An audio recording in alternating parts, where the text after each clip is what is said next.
sa kailan man nagatwa ako kanimo o Ginoo, patalong hugi ang akong tingog. Ablihang imong mga dalunggan sa akong tingog, diha sa pagpangamuyo, diha sa Ginoo ana ang kaluoy ug ang kapuno sa kaluwasan. Kung ikaw Ginoo magtimaan sa mga kalapasan, Ginoo kinsay makalahutan.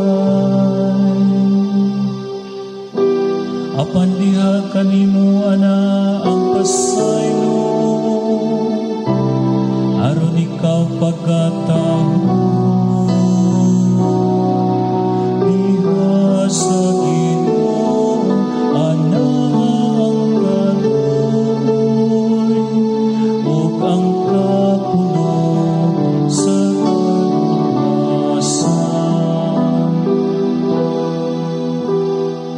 Nagasalig ako sa Ginoo, ang akong kalag nagasalig sa iyang pulong. Labaw sa mga gwardya nga nagpaabot sa kaadlaw, paapaabuta ang Israel sa Ginoo. Diha sa Ginoo ana ang kaluoy ug ang kapuno sa kaluwasan.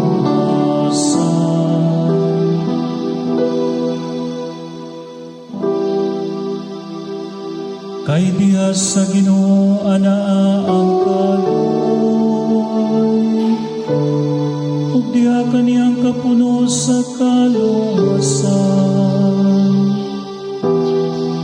Ug iyang luwason ang Israel sa tanan niyang kadaghanan.